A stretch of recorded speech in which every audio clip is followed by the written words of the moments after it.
আপনার কি হঠাৎ করেই ওজন বেড়ে যাচ্ছে, চুল পড়ে যাচ্ছে, শরীর খুব দুর্বল লাগছে? এই লক্ষণগুলো যদি আপনার মধ্যে আপনি হঠাৎ করেই দেখে থাকেন, তাহলে আপনার কিন্তু হতে পারে হাইপোথাইরয়েডিজমের সমস্যা। নমস্কার, আমি ডাক্তার অভ্র নীলকর। আজকের এই এপিসোডে আমি আপনাদের সঙ্গে আলোচনা করব হাইপোথাইরয়েডিজমের সমস্যা নিয়ে। এর লক্ষণগুলো কি কি, কেন এই সমস্যা হয়, এছাড়াও হাইপোথাইরয়েডিজমের সমস্যা হলে কিভাবে চিকিৎসা করা হয়, এই সমস্ত বিষয়ে আজকে আমি আপনাদের সঙ্গে আলোচনা করব। তো এর লক্ষণগুলো সম্পর্কে আলোচনা করার আগে প্রথমে বলি থাইরয়েড গ্ল্যান্ড সম্পর্কে বেশ কিছু কথা। আমাদের গলার সামনের দিকের অংশে থাকে এই থাইরয়েড গ্ল্যান্ড। দেখতে অনেকটা প্রজাপতির মতো। এখান থেকে নিঃসৃত হয় দুটো হরমোন, T3 এবং T4। এই দুটো হরমোন কি করে? আমাদের শরীরের মেটাবলিজমকে নিয়ন্ত্রণ করে, হার্ট রেট নিয়ন্ত্রণ করে, আমাদের বডি টেম্পারেচার রেগুলেশনের সাহায্য করে, আমাদের গ্রোথের সাহায্য করে।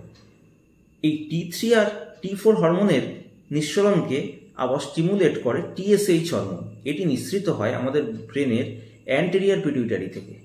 এই TSH এর নিঃসরণকে আবার নিয়ন্ত্রণ করে হাইপোথ্যালামাস থেকে নিঃসৃত একটি হরমোন TRH। যদি কোনো কারণে থাইরয়েড গ্ল্যান্ড থেকে পর্যাপ্ত পরিমাণে T3 এবং T4 হরমোন উৎপাদন না হয় এবং নিঃসরণ না হয়, সেক্ষেত্রে কি হয়? অ্যান্টেরিয়র পিটুইটারি থেকে বেশি বেশি করে TSH হরমোন নিঃসৃত হয়, যাতে TSH হরমোন থাইরয়েড গ্ল্যান্ডকে স্টিমুলেট করতে পারে T3 এবং T4কে পর্যাপ্ত পরিমাণে উৎপাদন করার জন্য এবং নিঃসরণের জন্য। এবং এর ফলে কি হয়? আমরা যখন রক্ত পরীক্ষা করি, রক্ত পরীক্ষায় দেখি যে TSH এর মাত্রা বেড়ে গেছে।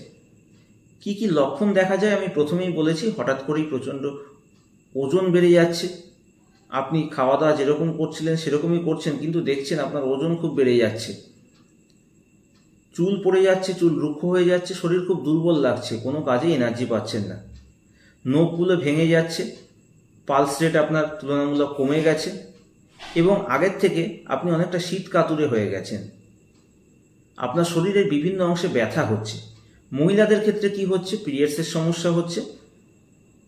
অনেকদিন পিরিয়ডস বন্ধ থাকছে, আবার পিরিয়ডস হলেও হয়তো বেশ কিছুদিন চলছে। আবার অনেক সময় এরকম হয় যে একবার পিরিয়ডস হলো, আবার 10-15 দিন পর আবার হচ্ছে।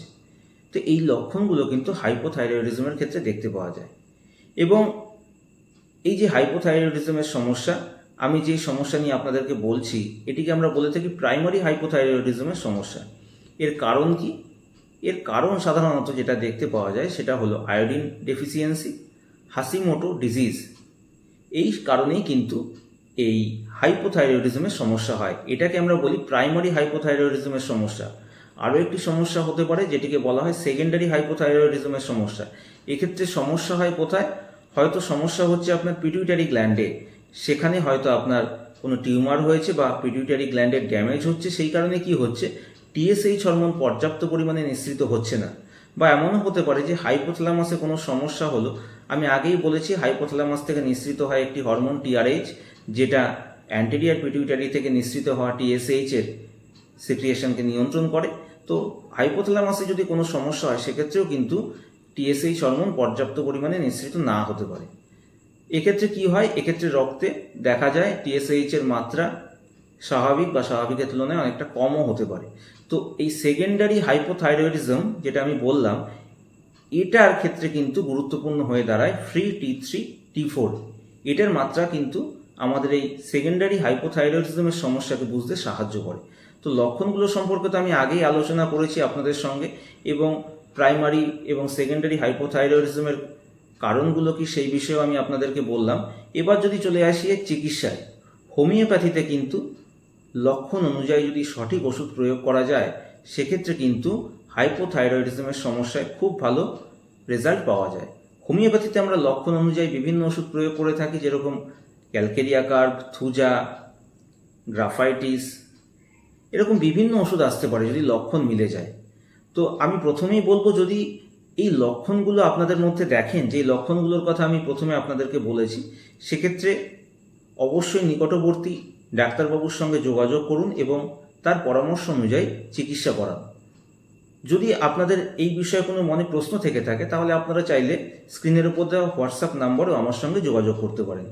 তো আজকের এই এপিসোডে আমি আপনাদের সঙ্গে আলোচনা করলাম হাইপোথাইরয়েডিজমের সমস্যা নিয়ে। কেমন লাগলো আজকের এপিসোডটি অবশ্যই আমাকে কমেন্ট করে জানাবেন। আজকের এপিসোডটি যদি আপনাদের ভালো লাগে, তাহলে অবশ্যই ভিডিওটিকে লাইক করুন, শেয়ার করুন। ধন্যবাদ।